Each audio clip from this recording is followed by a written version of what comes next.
What secret are you hiding from everyone but okay to share with us here? That I'm leaving my job in a few weeks. I keep having people try and schedule things with me months in advance where I'm sort of forced to smile and agree. It's always weird to be in that space of too early to give notice. I was abused by a neighbor in my adolescence. I didn't tell anybody because I was a boy and embarrassed by it all. The thought of my dad or brothers finding out was too much. Just packed it away. He died when I was away at college. Good riddance. I concur. I found out recently that I have an extra $10,000 in student debt. It's a pretty big secret. I failed high school twice and I'm faking going to college, but instead taking high school final exams. I feel sad and disappointed looking at my parents' faces, but I can't do anything. Instead, just give my best in the exams. My exams are from 2nd of July. Please wish me luck. I really need it. I mean, this was like 5 years ago, so I hope you passed it by now, bud.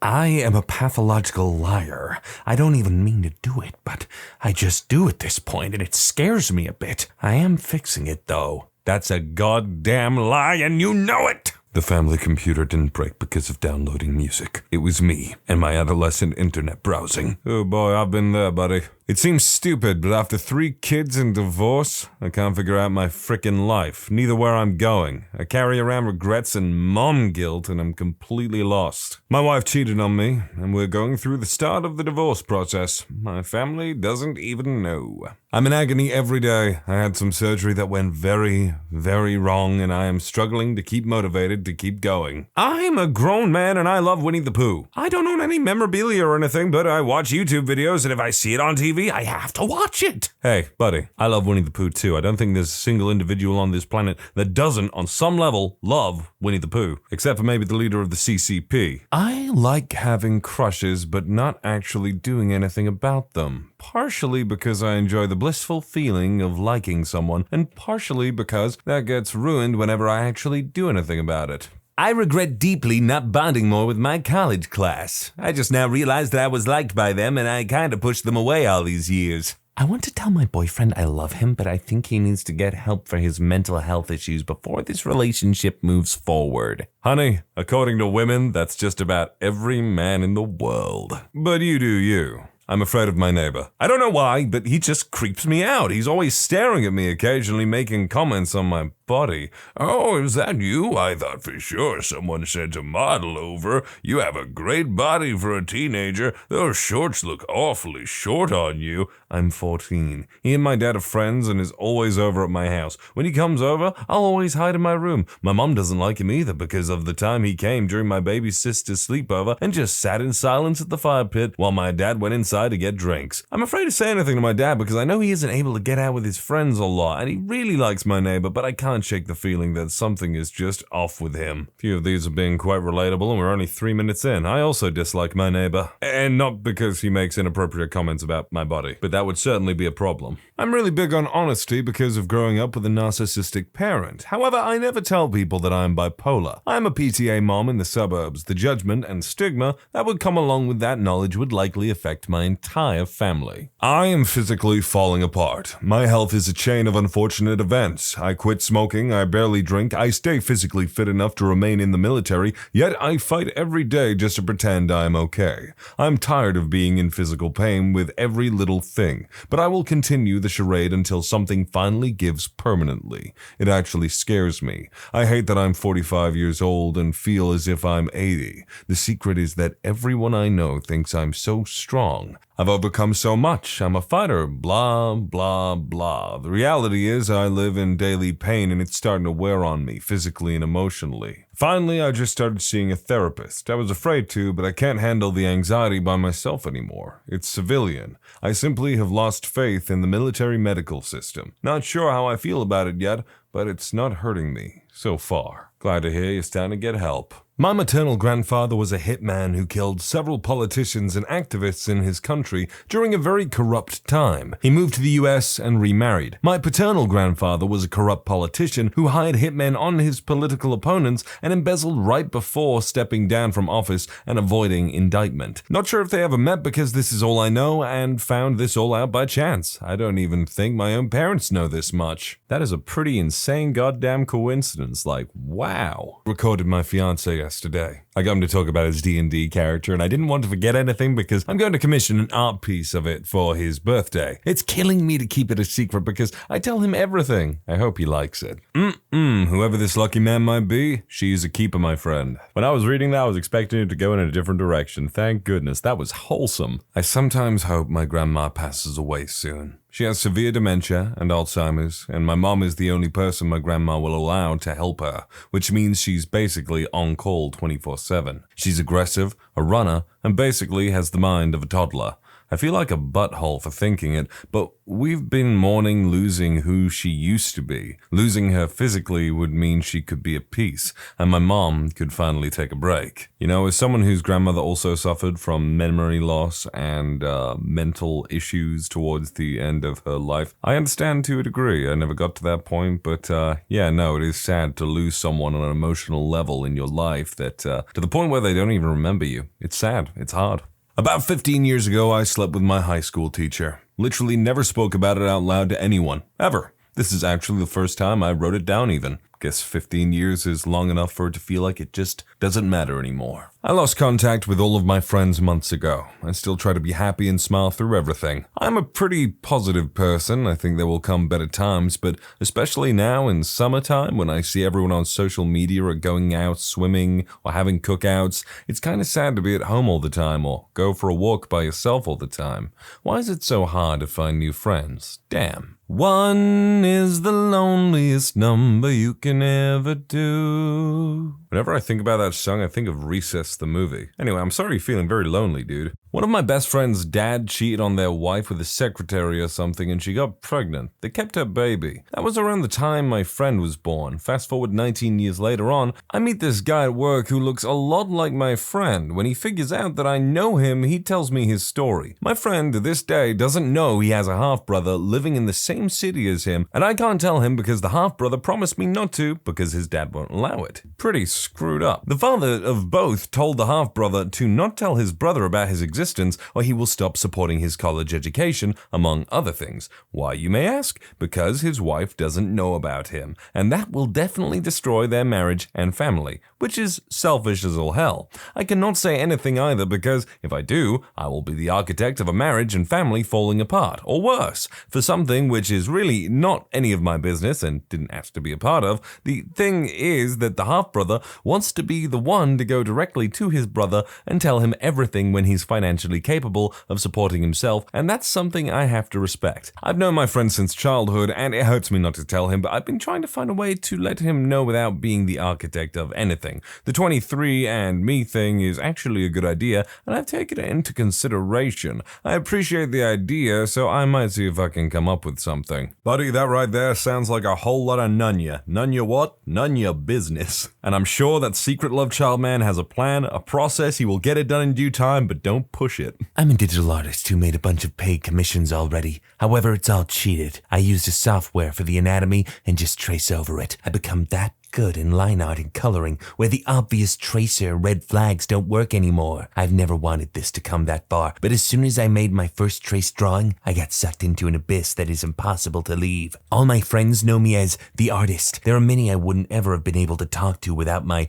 art, but most importantly, my parents are proud of my work and call me talented. For the fact that I live in constant fear that my parents are disappointed in me, hearing them compliment my drawings is everything to me. But it hurts so much, seeing them love a work I've no right to present, especially when I try to fit in and complain about tracers while I'm just one of them. This is going on for 3 years by now. Bloody hell, don't trace. Either you get caught or you'll suffer because you weren't brought to your senses. Not only do I free the raccoons the homeowners association is trying to catch, but I feed them beef tips while I eat frozen dinners. Not sorry. I once saw one of those little freaks rip off a car antenna ornament and run away with glee, and that was hilarious, and now we are homies for life. Well, I can already tell you're an individual that likes to fly pretty close to the sun. Do not play this game, my friend. I have been down this road. You will be tried for treason when they find out your identity. Your family won't be safe. Your loved ones, your friends, they're all dead if they find out you freed those raccoons. Why, oh, why would you even risk incurring the wrath of the Homeowners Association of all things? Even though I have a master's degree, I don't know if I'll ever figure out what I want to do with my life. Nothing really pulls me. Well, you know, that sucks, but things could be way worse. You could be a guy without a master's degree and still not have a pull in life whatsoever. That's certainly not the worst situation to be in, and you know, some people don't have a pull in life and also don't have a master's degree. You're in a good situation. You have a qualification. You can do that until you find your passion. Just keep on broadening your horizons, and eventually you'll find it. I hope you do. I touch myself in the bathroom at work sometimes. I would literally never tell that to a soul. HR is long overdue to have a word with you. I wish a couple of my exes would talk to me again, even just as friends. I miss them a lot. I emotionally abuse myself hardcore. It's to the point now where my life seems to be falling apart because of it. I don't know how to stop either. I can get all the positive things said, but I don't believe it. I doubt every bit of it, telling myself they don't see all the bad because I hide it. The worst part is knowing all this and not believing myself. My dog was put down today in my arms. I don't want my friends to know. I don't want their I'm sorries and condolences. I don't know what I want, but not that. No hugs. I want to mourn in my own way. Other than my family, I want to climb this mountain myself. I want to be able to use the word mate so badly. I can't stand it, but I don't want to seem crazy. I'm an American. I've got a fair few American friends, and I've heard one or two of them say mate in, like, you know, the friendly way, obviously, and yeah, there's something weird about it. Maybe it's their specific accents, but it does weirdly sound wrong. I flushed a Capri Sun juice box into the toilet and blamed it on my little sister. I was 8 at the time, and because of me, we had to open the pipes to remove it. Still haven't told anyone. Everyone thinks my chicken is amazing, but I just buy Popeyes and Churches and mix them together on a plate. Man literally went, but what if I were to purchase fast food and disguise it as my own cooking? Delightfully devilish, Seymour. I was a waiter at a local restaurant. The other night, a man paid his check for the family and tipped me on $158 by giving me $180 in total, in 20s. Now, he had been there for hours and been really annoying, so I had been happy to get anything from him. While I'm counting out the money, the man approached me, says he gave me too much and takes a $20 bill back, giving me a $2 tip. I bit my tongue and walked away. Fast forward, I go to sweep under his table to see his driver's license fell out onto the ground. I casually swept it up and threw it away because screw that guy. He can go waste time at the DMV just like I wasted time serving him. You know what? I might not agree with it, but good for you. You got your pound of flesh. My girlfriend and I have been dating for 4 years now, and for 4 years we've been dating, I have always found her mother to be very, very attractive. I often fantasize about her. I know I'm weird, can't help it. I recently bought 2 baby goats. My wife doesn't know. I picked them up on Saturday. This is gonna go one of 2 ways, fingers crossed. I wish you and your goats good luck, sir. I have a corn snake in my no-pet apartment, and 2 of my roommates don't know. Shh. There's a bit of backstory here. I'm adopted and I have a great relationship with my biological family. I was born in Montana and I live in the southern Midwest. I only met my great-grandmother once when she passed. I was asked to come up to Montana because she left me something in her will and testimony. I had to read the will and testimony with my biological father. She left me a 150-acre ranch with a house and a bunker, and it's paid off. I have never told my adoptive family that I own the land and that all of my money goes to preparing all the bunker for super big emergency situations. Inherits land, becomes a doomsday prepper. You know what? It's not a bad use for it. I attempted self-deletion, and then when I lived, barely, I made it my life's work to create a non-profit for stressed-out students in school. Truthfully, it's just my way of fighting the self-deletion thoughts I have. It kills me how disinterested my family and friends are in supporting me. But I continue forward since I do help kids and am proud of what I do. Maybe one day I can afford healthcare and I can fix my own head. It feels so selfish to volunteer and help in the community when I can't afford food and have to beg for help from my parents. I work for the school district and no work in the summer. I just wish there was a way for me to meet others like me. There has to be others out there who lived and are like, now what? Kids love my programs, but unfortunately, I don't have a head for business. It's definitely commendable that you're trying to help others in such a way, but I also think it's important to learn to live within your means and help yourself before you try to help others, because, well, when you're out of luck and out of funds or whatever, then who's going to help the people that you've been supporting? I really want to call CPS on my niece-in-law. Her 4-year-old daughter is still in diapers, has her vocabulary of under 40 words and rotted her front teeth down to the gum line, likely because she still drinks from a bottle. This poor child's parents don't give half a damn about her, and it kills me every time I visit. The only reason I don't is because their house belongs to my mother-in-law, and between it being overcrowded, 7 humans, and far too many cats, 9? Someone would have to intervene in response to the CPS call. I just want somebody to hold, bro. Me too, buddy. Me too. I have DID, dissociative identity disorder, and I haven't told anyone for 4+ years. I was going to tell my family last year, but then Split came out and they saw it almost immediately. So if that's not an awkward time to break it to your parents and siblings that you've got the same mental disorder as a fictional murderer in a movie, by the way, Split was relatively inaccurate on certain DID things, just for y'all's education, that they just happened to watch, there's no way I would be believed. I'm going to be killing off my character in D&D and have their body become possessed by a ghost and have that be my new character, but have them pretend to be the original person. It's complicated, but fun as hell for me personally. One day, I walked out to my backyard and saw my dad standing by our compost pile with a couple buckets of dirt and the hose. He was taking a handful of dirt and spraying through them with the hose. I asked him what he was up to. At first, he wouldn't tell me and tried to brush me off.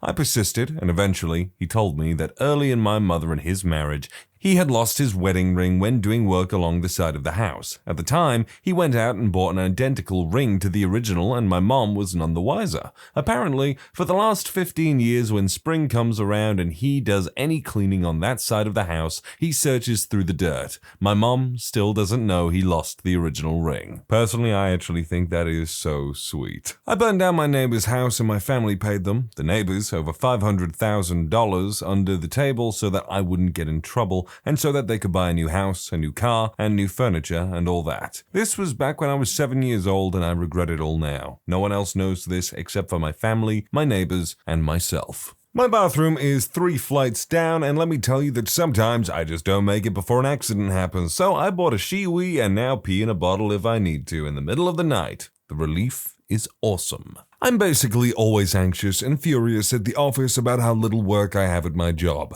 I have 10 years experience doing this, so crap doesn't take me very long, even when I spend extra time on something, so it looks like I have more to do than I actually have. It's 100% the company's fault. During the interview, I even said that the position doesn't seem like it'll have a lot of work and asked what the day-to-day is like. They laughed and said I definitely have enough work, but I don't. The most annoying part, aside from trying to look busy all day, is a couple people who are higher than me give me crap about my office hours, despite them screwing around all day, never being at their desk, taking more vacation and sick days than we have allotted, and constantly working from home despite the office weirdly not being too down with that officially. I come in about 20 minutes late every day and leave about 20 minutes early. I eat lunch at my desk like a sad employee because I always want to be around in case someone decides they have something for me to do. I'm at my desk more than these couple of people that give me crap for it. They sometimes say they were looking for me, but I wasn't at my desk. And when I excitedly ask what they wanted and if they had work for me, they say no, and then disappear for the next couple hours. They're just giving me crap. I do all the work assigned to me and even do stuff on my own that I feel needs to be done. There is a backlog of work I've completed that no one has implemented. I can't implement it. Some of it is almost a year old.